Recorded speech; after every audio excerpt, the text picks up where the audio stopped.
नमस्कार साथियों, जय हिंद। आज के सेशन में समझने वाले हैं कि करंट अफेयर्स के सेक्शन को लास्ट टाइम में क्या देखना चाहिए। You know that 71st BPSC और यूपीपीसीएस की एग्जाम अभी बहुत ही नज़दीक है। जैसा कि आपको पता है 13 सितंबर को बीपीएससी का एग्जाम होगा और 12 अक्टूबर को यूपीपीसीएस का। तो उसके लिए करंट अफेयर्स के सेक्शन में क्या क्या आपको देखना है, उस पर विचार विमर्श करेंगे और समझने का प्रयास करेंगे। तो फ्रेंड्स, आप मेरे साथ यहाँ पे लिख भी सकते हैं एंड आप चैनल पे नए हैं तो जरूर आप इस चैनल को सब्सक्राइब, लाइक और शेयर करें। तो फ्रेंड्स, अभी जानेंगे कि कम समय में कैसे किन चीज़ों को ज़्यादा प्रेफर करना चाहिए, कैसे टॉपिक्स को पढ़ना चाहिए, लेंदी टॉपिक्स को ज़्यादा फोकस नहीं करना चाहिए। तो ये आपके बीपीएससी और यूपीपीसीएस दोनों एग्जाम के लिए रिलेवेंट है एवं इन टॉपिक्स से ही मेजर क्वेश्चन पूछे जाते हैं। यदि आप विगत वर्ष के प्रश्नों को देखेंगे तो आपको समझ में आ जाएगा कि किन किन टॉपिक्स को बार बार रिपीटेशन करके पढ़ना होता है। देन आफ्टर आप देखेंगे कि वहीं से सारे क्वेश्चन पूछे जाते हैं। तो पहला टॉपिक जो है वो सबसे इम्पोर्टेंट है टॉपिक, यहाँ पे आप लिख सकते हैं हेडिंग में करेंट अफेयर्स। तो पहला टॉपिक जो है वो आपको बजट है। ओके, तो बजट 2025-26 का, राइट। तो बजट आपको देखना है स्टेट का भी और नेशनल जो सेंट्रल गवर्नमेंट का बजट है, केंद्र सरकार का, उसको भी देखना है। यहाँ से मेजर क्वेश्चन पूछे जाते हैं, खासकर जो फिजिकल डेफिसिट होता है, राजकोषीय घाटा, रेवेन्यू रिसिप्ट होता है, रेवेन्यू एक्सपेंडिचर होता है, रेवेन्यू जो एक तरह से कहेंगे कि रेवेन्यू कितना कलेक्शन हो रहा है, कैपिटल एक्सपेंडिचर हुआ, रेवेन्यू एक्सपेंडिचर हुआ। तो ये मेजर टॉपिक्स आपको पता होना चाहिए और कितना इसकी परसेंटेज वैल्यू है वो भी आपसे पूछे जाते हैं। तो बजट में खासकर इन चीजों का जरूर याद रखें कि कुल बजट कितना है, कुल प्राप्ति कितना होगा, कुल व्यय यानी कि टोटल एक्सपेंडिचर कितना होगा, कुल प्राप्ति यानी कि टोटल रिसिप्ट कितना होगा। इसके अलावा जो फिजिकल डेफिसिट है, राजकोषीय घाटा, वो एक तरह से कितना है। तो आपको दोनों एग्जाम के लिए इसके वैल्यूज को ज्यादा पढ़ने की आवश्यकता है। दूसरा, इकोनॉमी सर्वे, इकोनॉमी सर्वे, राइट, इकोनॉमी सर्वे 25 का। तो आपको जरूर देखने की आवश्यकता है कि इकोनॉमी सर्वे जो है उस जो इकोनॉमी सर्वे आया हुआ है, राइट, उसको देखना है। सेंट्रल गवर्नमेंट और जो राज्य के मध्य है, राज्य का अपना स्टेट का जरूर आपको देखना है इकोनॉमी सर्वे। ओके, तो इन दो टॉपिक्स को ज्यादा प्रेफर करना होता है फ्रेंड्स लास्ट टाइम। जैसे अभी बीपीएससी का 13 सितंबर को एग्जाम है, तो आप बजट को एक बार अच्छे से रिवीजन करें और इकोनॉमी सर्वे को करें, स्टेट का भी करें और एमसीक्यूज को डायरेक्ट लगाना शुरू कर दें।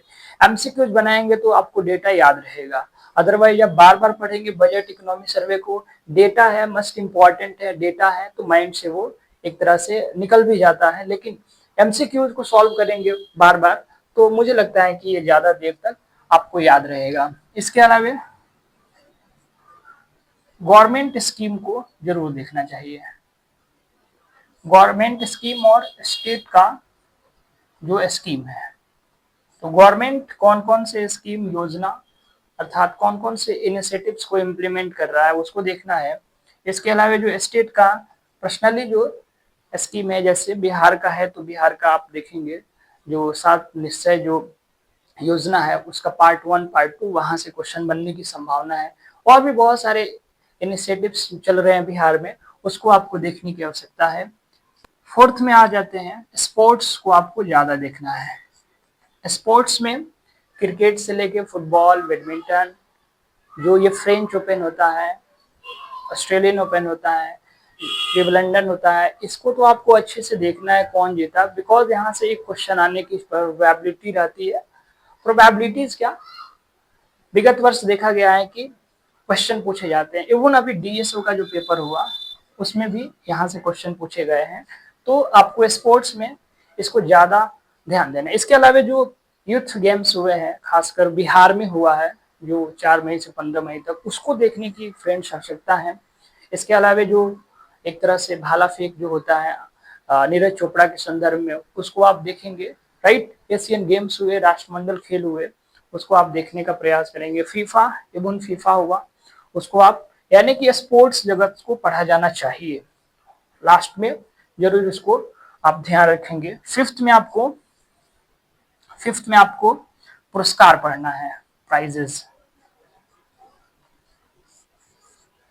पुरस्कार पढ़ना है। जैसे नोबेल प्राइज को आपको बिल्कुल ही याद कर लेना है, नोबेल प्राइज से रिलेटेड जितना है।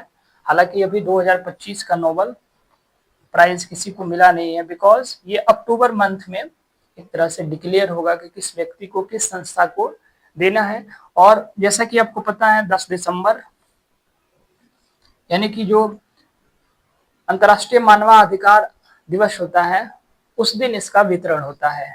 ओके, तो 2025 का तो नहीं मिला, लेकिन 2024 का कंठस्थ आपको याद होना चाहिए फ्रेंड्स।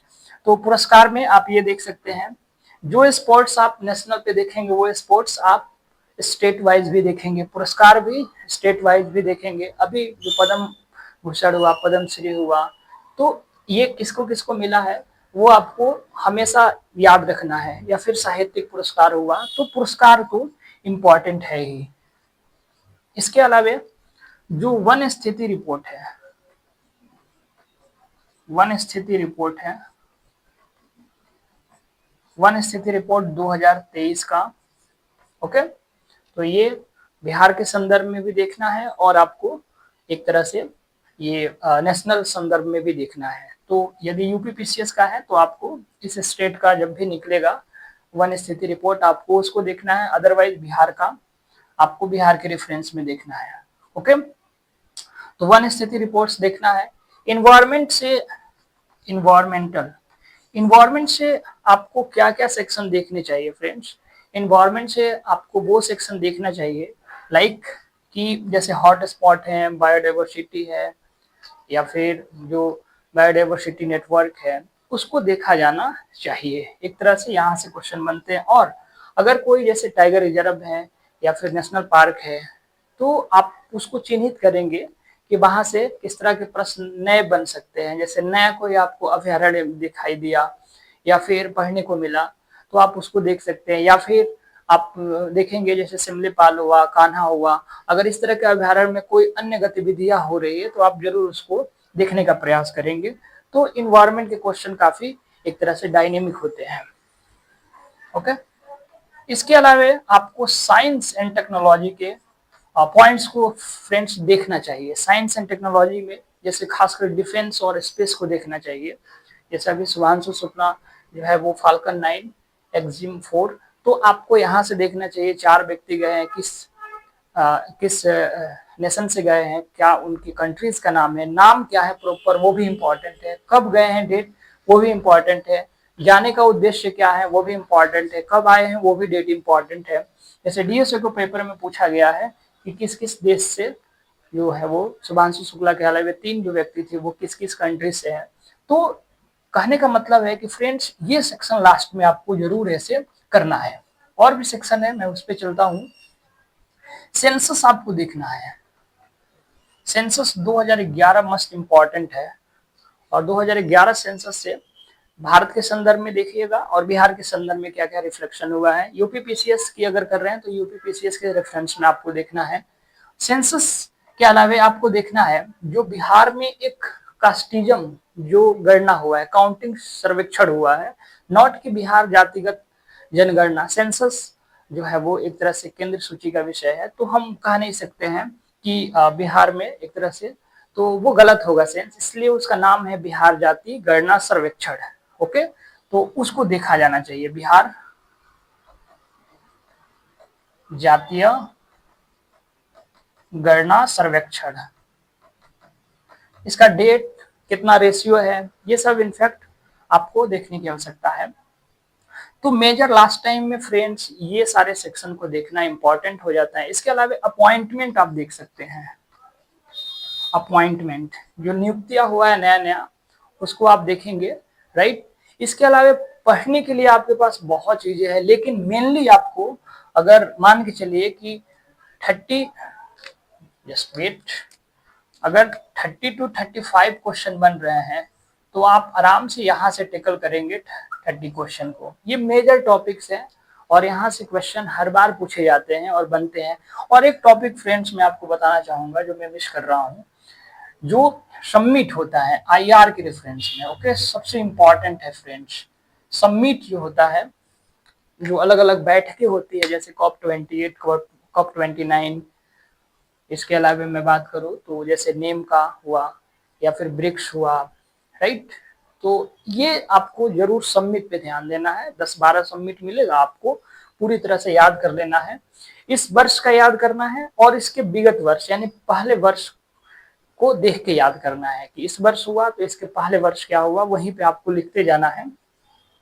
तो मुझे लगता है कि इतना जो है वो इनहेंस करेंगे आप तो इतना अच्छा है। अब यूपीएससी का तो पैटर्न है नहीं बीपीएससी में कि बहुत सारे न्यूज, जैसे बहुत सारे प्लेसेस अगर न्यूज में रहते हैं तो उससे क्वेश्चन बनेगा, उस तरह का पैटर्न रहा नहीं है। लेकिन अगर आप करते हैं तो ज्यादा बेटर है। यदि आप इंटरनेशनल, आप वर्ल्ड लेवल पे देखते हैं, यदि कोई लेक मिले या फिर जैसे साउथ सूडान है या फिर अगर मैं बात करूँ जैसे सोमालिया है, तो ये सब हमेशा न्यूज में रहता है। तो इनफैक्ट आप उसको भी देख सकते हैं, बट लिटरली लास्ट टाइम में इतना करना चाहिए। और इससे रिलेटेड आपको एमसीक्यूज बार बार सॉल्व करना चाहिए। एमसीक्यूज से क्या होता है दोस्तों, एमसीक्यूज से आपको बहुत हेल्पफुल मिलती है कि एमसीक्यूज जब आप बनाते हैं, गलतियां होती है तो वो डेटा आप जब करेक्शन करते हैं तो डेटा आपके माइंड में रहता है कि ये क्वेश्चन गलत हुआ है। अदरवाइज बहुत सारे एस्पायरेंट्स, बहुत सारे स्टूडेंट आपको मिलेंगे जो बार बार पढ़ेंगे, 10 बार भी बजट पढ़ लेंगे, लेकिन उनसे एमसीक्यूज एक तरह से जब वो नहीं लगाते हैं तो देखेंगे आप फिर भी वो डाउट में रहते हैं। तो वैसा आपको स्टडी नहीं करना है। स्मार्ट स्टडी कीजिए, 2 बार 3 बार रिवीजन कीजिए बजट को और डायरेक्ट उससे एमसीक्यूज बना लीजिए। एमसीक्यूज बहुत सारा मार्केट में अवेलेबल है, तो फ्रेंड्स आप इसको यहाँ से कर सकते हैं। ओके फ्रेंड्स, तो करेंट अफेयर्स में मुझे लगता है कि इतना इनफ है और इन टॉपिक्स को लास्ट टाइम में जरूर करना चाहिए। ओके, धन्यवाद।